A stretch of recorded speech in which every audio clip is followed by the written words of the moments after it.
Go ahead, Chris. How you doing, Jason? First of all, thank you to you and Alex for all you guys do, and all your movies, everything you guys are doing are great. Oh, thank you. Bob, how you doing? This is Chris. I was on the Ralph Evans show with you from Boston a couple weeks ago. Well, no, it's Watertown, isn't it? Yeah, but basically Boston, right? So, and maybe Vermont next. Yeah, exactly. Too bad for our Bruins, but who cares about sports anyway? Yeah.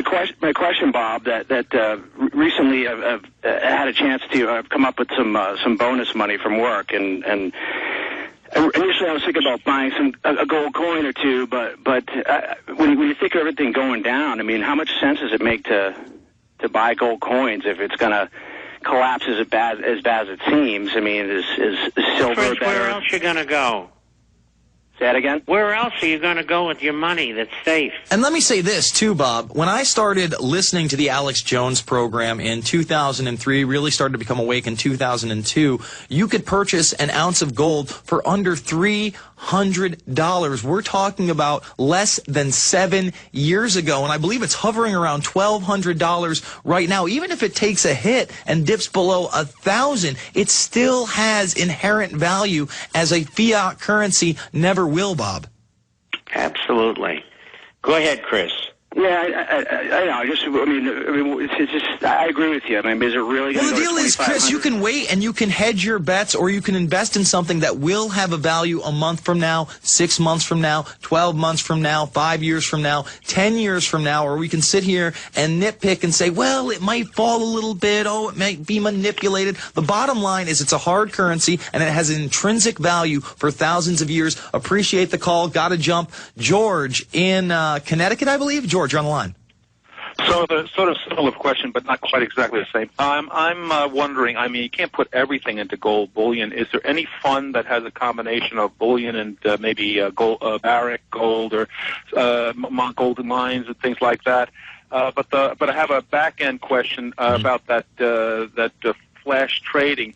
How can we hit them with some sort of RICO Act or something like this? Because this is criminal, and if they finally are being hit from all sides, maybe not just in this country, but in other countries with similar laws, maybe we can stop them doing this and then stop them in the tracks, basically. But going back to my original question is there anything beyond? Well, I would say this before Bob answers the second part as part of the original question, and maybe there's some other funds out there too. I say silver. You know, Yeah, Midas also has gold in IRAs, but silver, for instance, you know, I can get the coin that says $20 on it, that's an ounce. I can get the one that says $10 on it, that's half an ounce. That could be used in any kind of daily trading as a $10 bill, a $20 bill. So have a few thousand in that. Bob?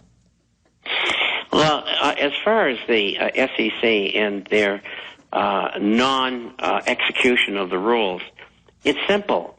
You file a class action federal suit. That leaves everything out. And when you have hundreds of thousands of people filing this suit, or maybe a multiplicity of suits, they have to answer. That's number one. That's the way to go after them, to stop them. And that's what is happening to J.P. Morgan Chase right now. They're going after them, class action for rigging silver. As far as the fund is concerned, you don't have to do that. You buy gold and silver bullion and coins. If you want stocks, all you have to do is email me. I'll tell you what to buy. It doesn't cost you anything. And I've been doing this for over 50 years, and I used to be the largest gold silver stockbroker in the world. All right, let's go to our next caller, Don in New York. Don, you're on the line. Hey, how are you? Good. Two things, actually.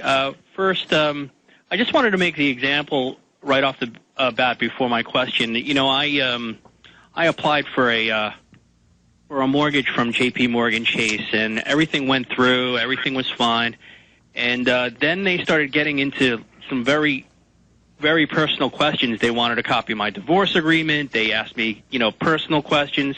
And I said, there's absolutely no bearing on my personal life, you know, what happened with my family or whatever, that has anything to do with the bank, you know, with a mortgage. And then I was denied. So, you know, I think they're crooks. But I don't know if that has they're data collectors, and they don't want to make the loans. Well, that's probably right. The question and the data that they collect is being turned over to the United States government, and they got a dossier on you just like they have everybody else. Yeah, they're going crazy in my area too with the.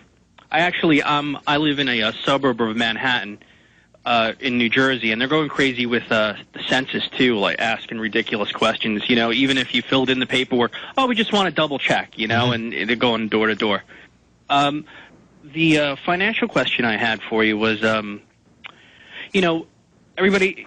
I understand that gold is probably your best bet if you can get money together and invest in something.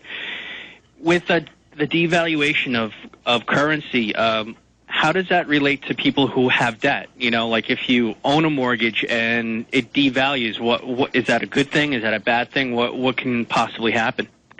Well, it's a bad thing because logically you would say if you owe $100,000 and the dollar is devalued by 2/3, and so you would only have to pay back $32,500 on a $100,000 loan. Well, the government is not interested in that. They're interested in breaking you.